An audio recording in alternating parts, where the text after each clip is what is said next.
Hello दोस्तों, SSC exam 2023 में आप लोगों का स्वागत है। देखिए, आज हमने आईसीआर का जो स्टार्ट हुआ एग्ज़ाम हुआ उसका पीवाईक्यू हम आपको सामने रखने जा रहे हैं। तो इस वीडियो को ध्यान से देखिएगा और ज़्यादा से ज़्यादा शेयर कर दीजिएगा, जिससे आपको भी फ़ायदा मिले और हम इस चैनल को भी ग्रो हो।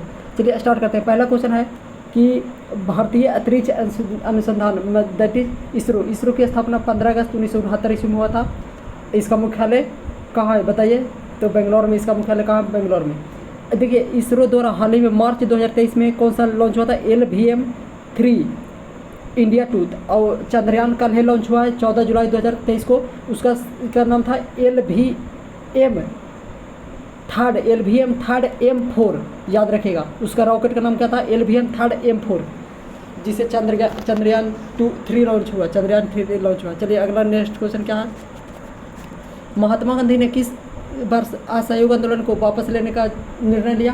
तो सबसे पहले बात किया जाए असहयोग आंदोलन की स्थापना, देखिए 1919 ईस्वी में हुआ था।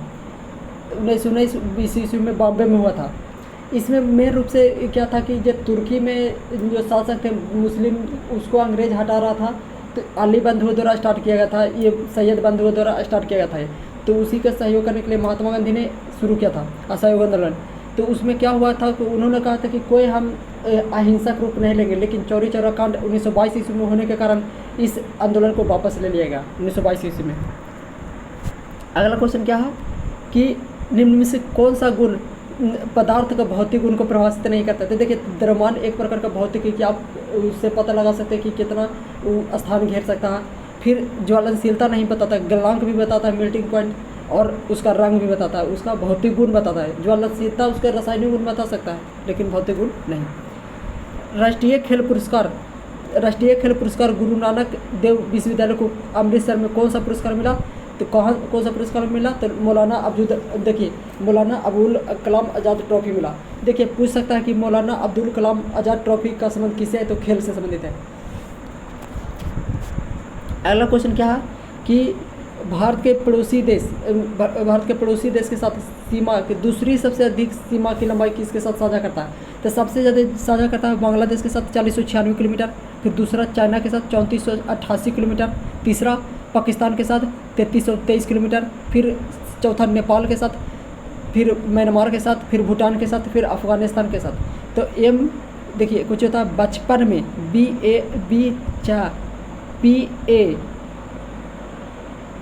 बचपन में MBBS।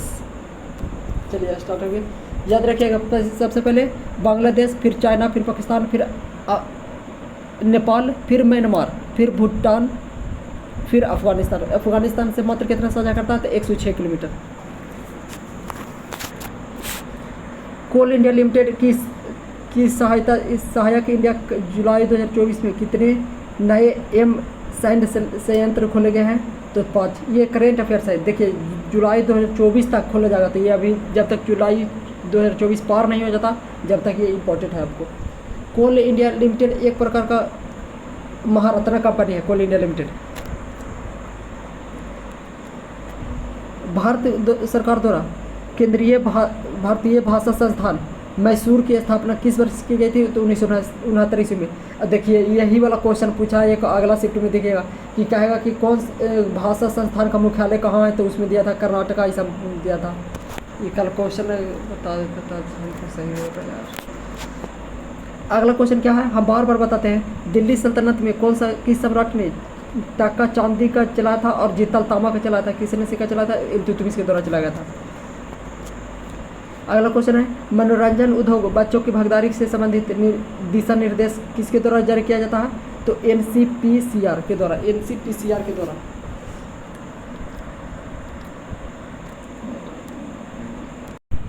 NCPCR का फुल फॉर्म क्या है?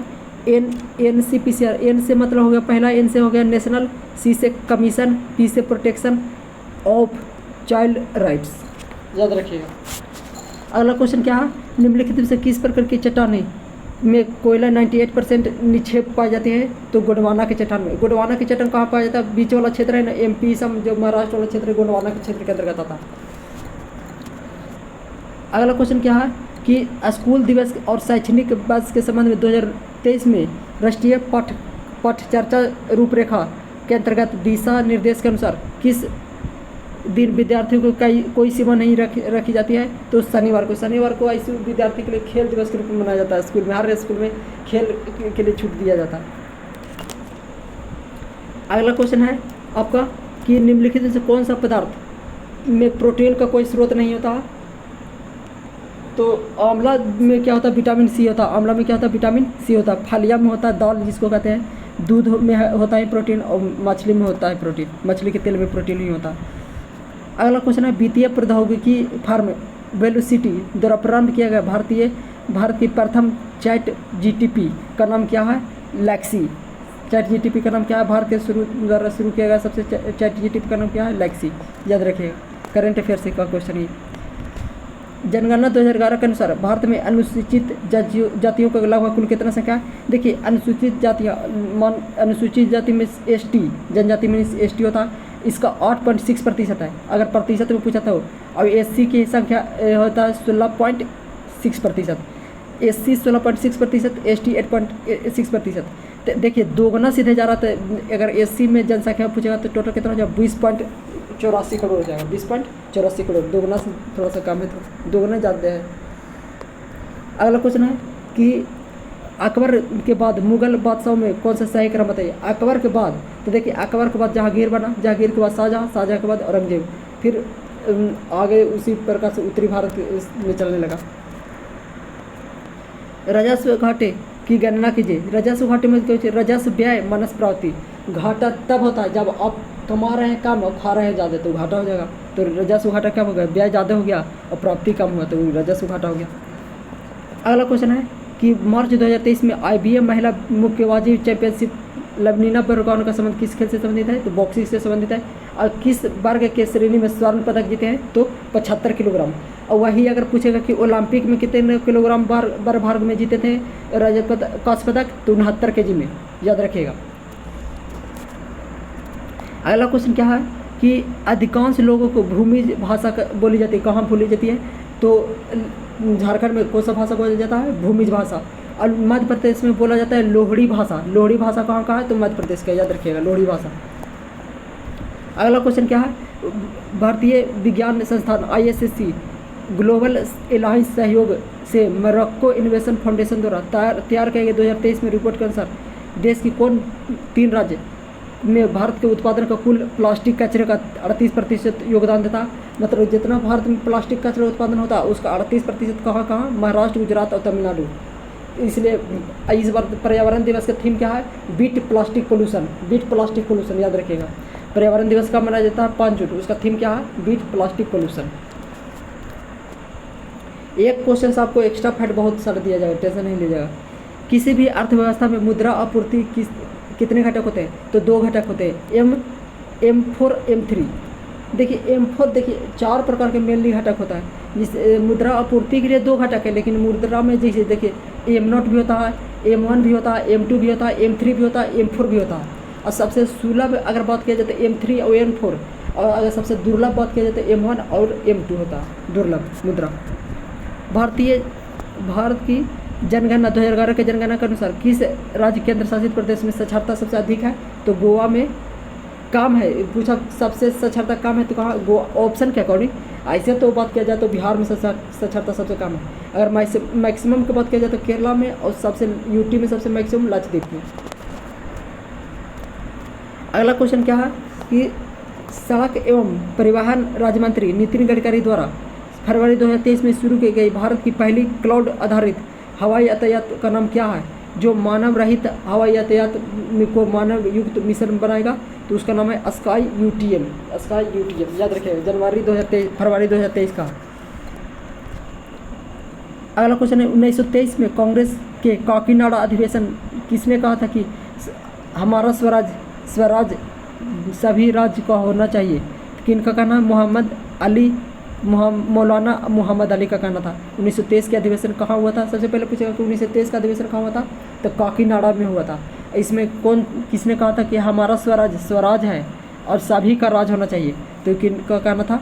तो मौलाना मोहम्मद अली। देखिए, राजा गोपालाचारी सबसे लास्ट गवर्नर रहे हैं, और मोतीलाल नेहरू स्वराज पार्टी के संस्थापक थे मोतीलाल नेहरू। अगला क्वेश्चन क्या है कि असम राज्य द्वारा कौन सी भाषा बोली जाती है जो 92वें संशोधन द्वारा 22वीं अनुसूची में बनाया गया था? बोडो। देखिए 92वें संविधान संशोधन द्वारा जोड़ा गया था 2003 में बोडमास, बोडो, डोगरी, संथाली, मैथिली जोड़ा गया था। बोडमास, बोडो, मैथिली, संथाली, डोगरी।